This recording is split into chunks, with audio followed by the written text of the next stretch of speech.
पुनः स्वागत है मेरे प्यारे बच्चों, आप सभी का आपकी अपनी हिंदी की कक्षा में। तो हम अध्ययन कर रहे थे मानसवी भाग 1 का, जो मैजिक माइंड अ गैलेक्सी पब्लिकेशन द्वारा प्रकाशित है। तो चलिए अब हम इसी पुस्तक के अन्य पाठों का अध्ययन करते हैं। आगे बढ़ते हैं। आगे है पाठ संख्या 13 और पाठ का नाम है अनुस्वार, चंद्रबिंदु और विसर्ग वाले शब्द। सबसे पहले हम अनुस्वार के बारे में पढ़ेंगे। ये जो बिंदी है ये किसकी है? अनुस्वार की। देखिए, पढ़िए और समझिए। पहला चित्र है कंघा, झंडा, तो न की आवाज आ रही है इस बिंदी से। बंदर, संतरा। शब्दों को पढ़िए। अब चलिए शब्दों को पढ़ते हैं। हंस, संग, शंख, पंख, गंगा, डंडा, चंदन, कंगन, कंचन, मंगल, मंगल, मंजन। आगे बढ़ते हैं। कमंडल, संतसंग, गणतंत्र, गंगाजल, घंटाघर, बजरंगी।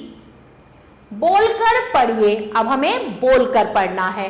संजीव, सुंदर, अंकित, अंकुर तथा चंदर पिताजी के साथ मेला देखने गए थे। मेले में सर्कस लगा था। सर्कस में बंदर व लंगूर का खेल दिखाया जाता है।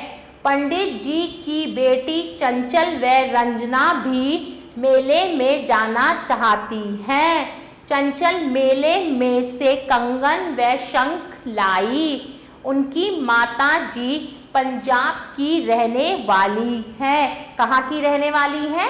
पंजाब की। अब हम अनुनासिक के बारे में पढ़ेंगे।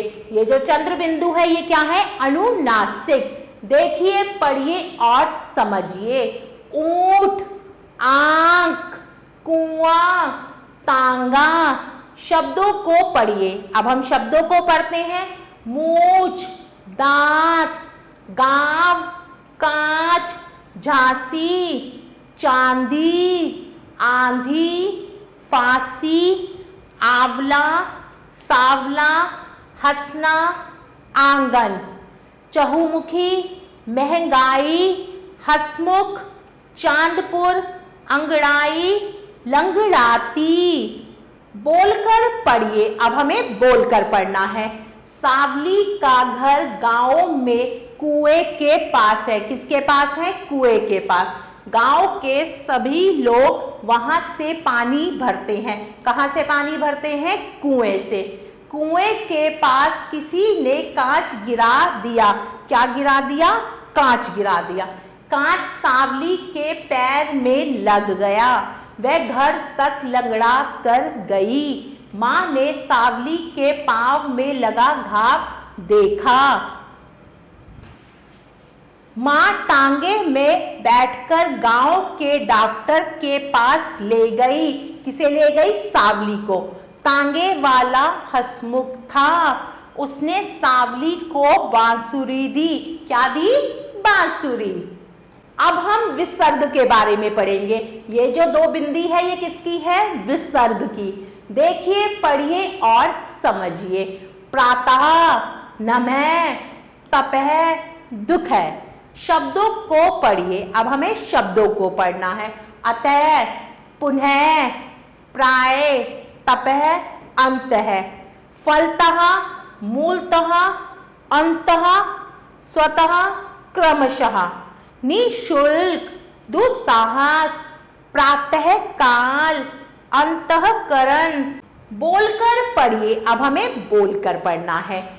हमें प्रातः काल उठना चाहिए। प्राय हमें सैर करनी चाहिए। अतः हम सभी का स्वास्थ्य स्वस्थ रहता है। किसी को दुख नहीं देना चाहिए। अपना काम स्वतः करना चाहिए। शहनह शहनह बोलना चाहिए। निसहाय की सहायता करनी चाहिए। अपना पाठ पुनः पुनः पढ़ना चाहिए। पुनः पुनः मतलब बार बार पढ़ना चाहिए। आगे बढ़ते हैं। अब हम करेंगे कुछ अभ्यास कार्य। निम्नलिखित शब्दों के उच्चारण का अभ्यास कीजिए। अब हमें शब्दों के उच्चारण का अभ्यास करना है। कंघा, कमंडल, तांगा, झांसी, मूलतः। आगे बढ़ते हैं प्रश्न संख्या 2 की तरफ। शुद्ध शब्दों पर गोला बनाइए। अब हमें शुद्ध शब्दों पर गोला बनाना है। चंद, चांद, चांद, तो चांद सही है।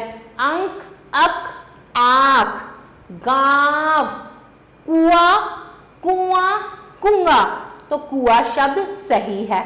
आगे बढ़ते हैं प्रश्न संख्या 3 की तरफ। निम्न अंकित चित्रों के नाम लिखिए। अब हमें चित्रों के नाम लिखने हैं। तो पहला चित्र है पंखा, पतंग, बंदर, और ये चित्र है अंगूर। आगे बढ़ते हैं प्रश्न संख्या 4 की तरफ। अंग अनुस्वार लगाकर शब्द बनाइए। अब हमें अनुस्वार लगाकर शब्द बनाने हैं। चंदन, तिरंगा, कमंडल, दंगल, संसार, पंचायत। अब इन शब्दों को सामने दिए हुए स्थान पर आप स्वयं लिखेंगे। आगे है प्रश्न संख्या 5। अब हमें चंद्र बिंदु लगाकर शब्द बनाने हैं। गांव, बंगला, महंगाई, आंवला, मांगना, मूंगफली। आगे बढ़ते हैं प्रश्न संख्या 6 की तरफ। सही स्थान पर विसर्ग लगाकर शब्द बनाइए। अब हमें सही स्थान पर विसर्ग लगाकर शब्द बनाना है। प्रातः काल, प्राय, दुस्साहस, निस्वार्थ, निसंकोच, अंतःकरण। आगे बढ़ते हैं प्रश्न संख्या 7 की तरफ। सही शब्द चुनकर रिक्त स्थानों की पूर्ति कीजिए। अब हमें सही शब्द चुनकर रिक्त स्थानों की पूर्ति करनी है। हमें डैश उठना चाहिए। हमें प्रातः काल मतलब जल्दी सुबह के समय उठना चाहिए। हम सभी का डैश स्वतः अच्छा रहता है। हम सभी का स्वास्थ्य। नंबर ग, निसहाय की डैश करनी चाहिए। निसहाय की सहायता। घ, झूठ बोलने का डैश मत करो। झूठ बोलने का दुस्साहस। आगे बढ़ते हैं। आगे है विषय संवर्धन गतिविधियां। प्रश्न संख्या 1। निम्नलिखित शब्दों में सही स्थान पर अनुस्वार, अनुनासिक व विसर्ग लगाकर शब्द बनाइए। अब हमें सही स्थान पर अनुस्वार, अनुनासिक और विसर्ग लगाना है। शंख, सांवला, निशब्द, कंचन, आशंका, मूलतः। आगे बढ़ते हैं प्रश्न संख्या 2 की तरफ। नीचे दिए गए स्थान पर चित्र बनाइए।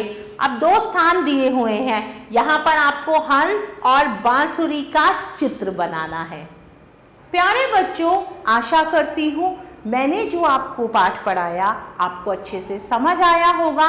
हम पुनः फिर मिलेंगे। तब तक के लिए आभार।